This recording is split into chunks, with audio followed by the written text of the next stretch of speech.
Greetings from the Department of DEBucation.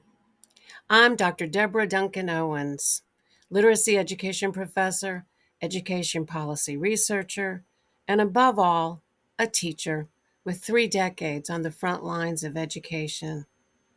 I appreciate you for tuning in to my new channel, the Department of DEBucation.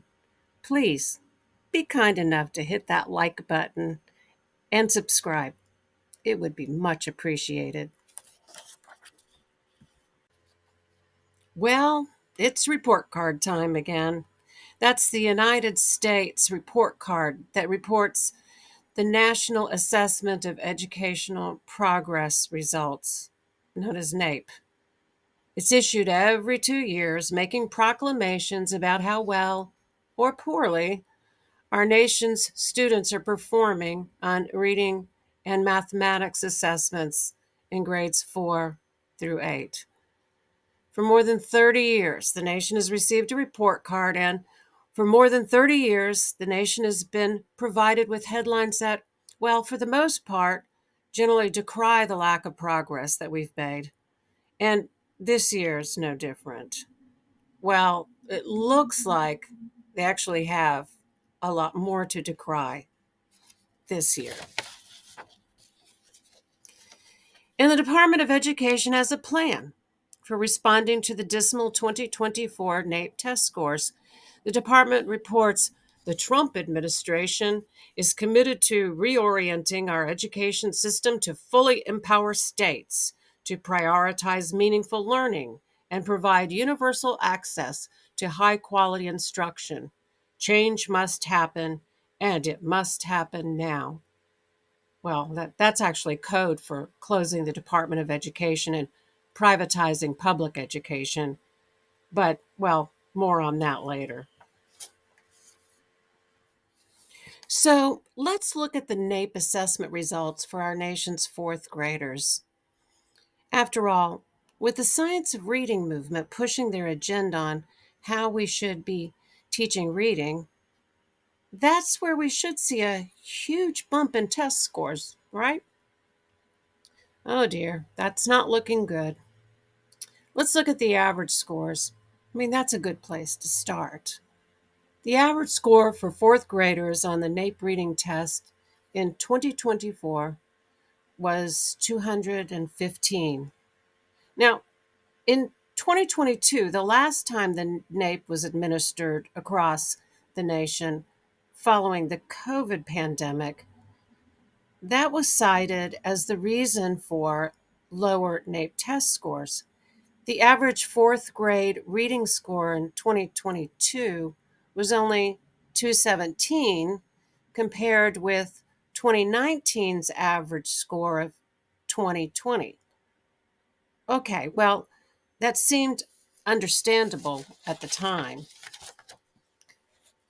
but harder to explain away or make an excuse for is why 4th grade students scored an average of 217 on the 1992 reading test.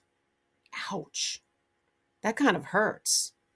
More than 30 years ago, 4th grade students scored higher than students scored in 2024. What can this mean?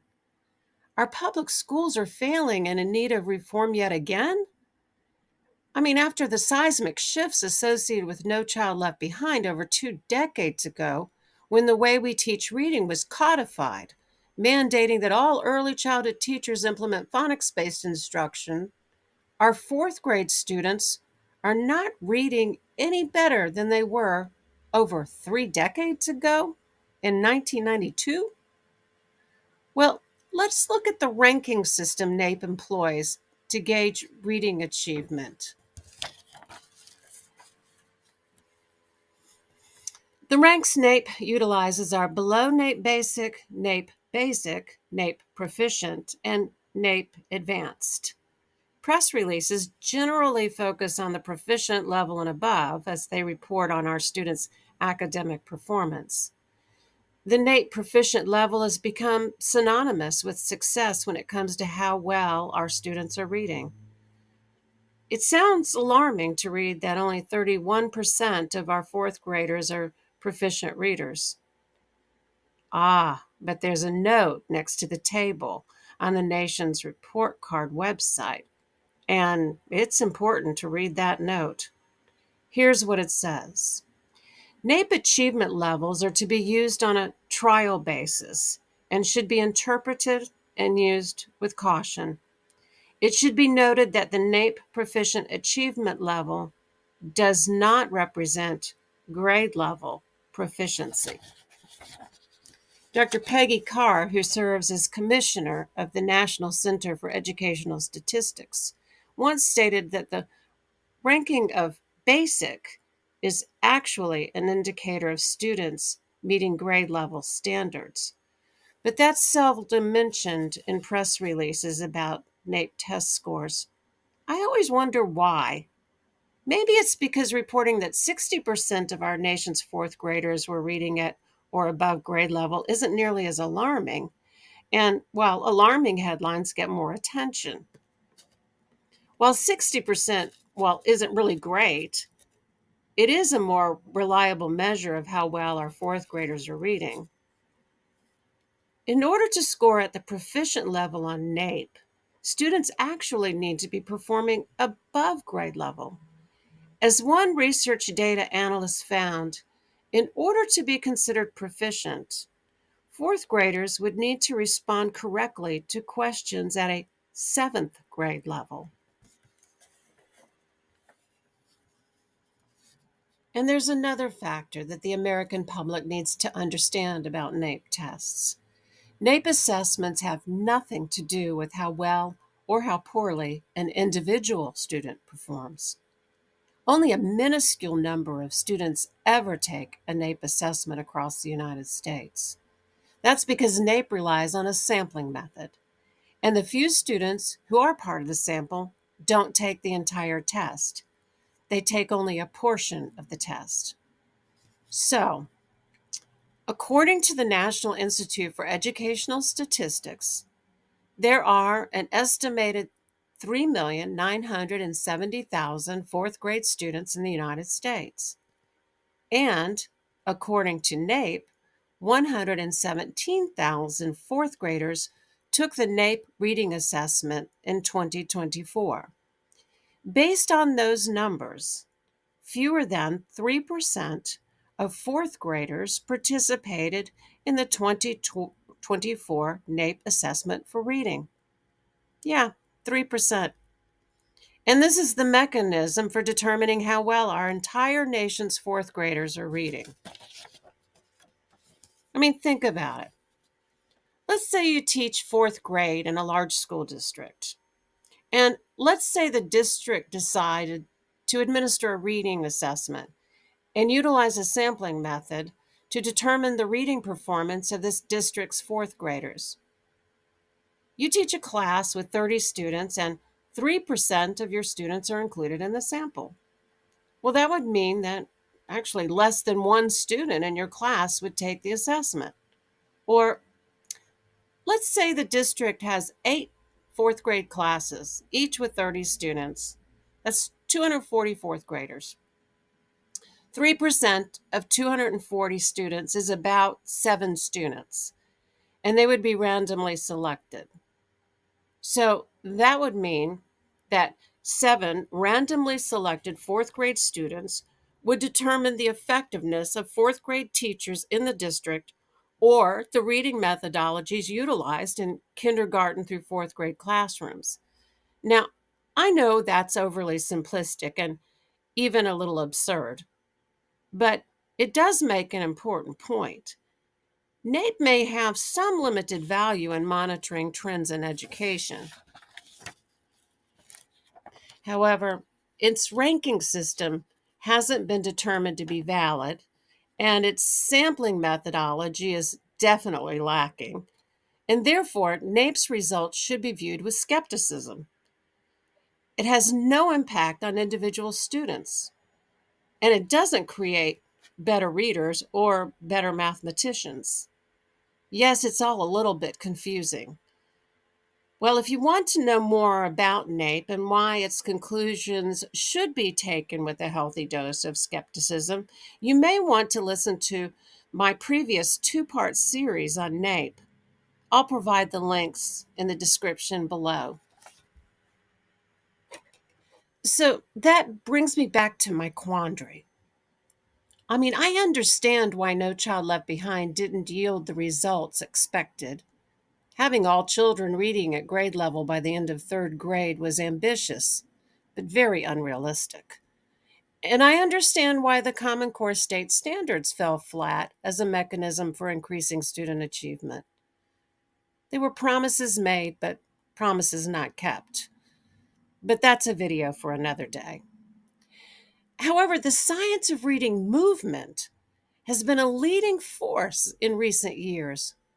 Proponents of the science of reading movement have been very loud and very proud in proclaiming that they hold the key to improving reading achievement if schools will only adopt their brand of science in teaching reading. They firmly assert that even miracles can happen when states mandate science of reading programs. Mississippi proclaimed that the drastic improvement on the fourth grade NAEP reading assessments in 2022 was miraculous and due to their implementation of science of reading methodology. Now, I taught elementary school in Mississippi for a number of years, so I'm obviously very proud of the work the state has done to improve reading achievement. However, I think it's only fair to acknowledge that one of the reasons their fourth grade reading scores have improved is that they implemented a mandate that required their third grade students to be retained if they didn't pass the state's third grade reading test. So, while the science of reading may have benefited many of their young readers, increases in the fourth grade NAEP reading scores is equally due to the fact that a fairly large number of students, those who might not score well on the fourth grade NAEP reading assessment, were held back in the third grade.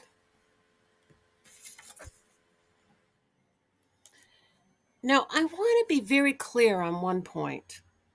I acknowledge, no, embrace the essential role of phonics instruction and early reading instruction.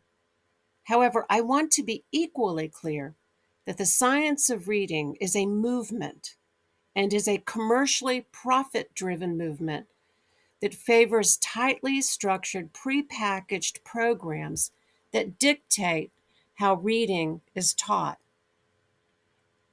If the products that claim to be the next best guaranteed solution to ensuring reading success for all readers, then we would have seen a large increase in fourth grade NAEP reading scores.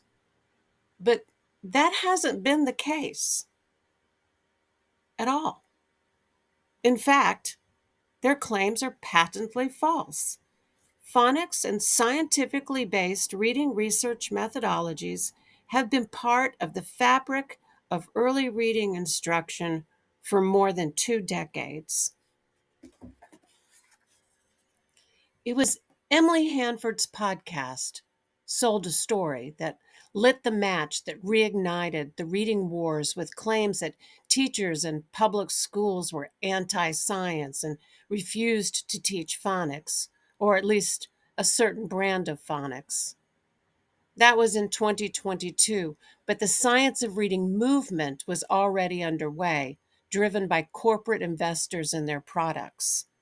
In fact, the movement has misrepresented the work of many educators, reading teachers, and those who have committed their professional lives to teaching literacy to young students.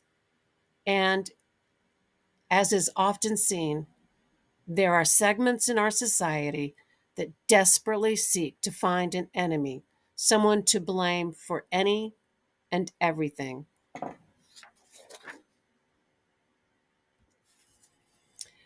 A lawsuit filed by two Massachusetts families point the blame to Lucy Calkins, Irene Fountas, and Gay Sue Pinnell as the enemies responsible for their children's reading difficulties.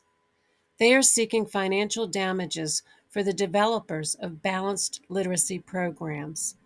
They claim that if their children had been taught phonics and science of reading methodologies, they would have experienced no difficulties in reading. I'm anxious to see how this lawsuit unfolds. I imagine that the parents will find out that their students were taught the sounds of the 26 letters and 44 phonemes. In other words, they were taught phonics, just not the type of phonics being demanded by the promoters of the science reading, commercially driven movement. What is clear, however, is that the science of reading movement did not yield the expected results. That's made patently clear by the 2025 NAEP test results for fourth grade reading. Well, more to come on the science of reading and school choice and the efforts to eliminate the U.S. Department of Education. Thank you. Please click like and subscribe. That would be much appreciated.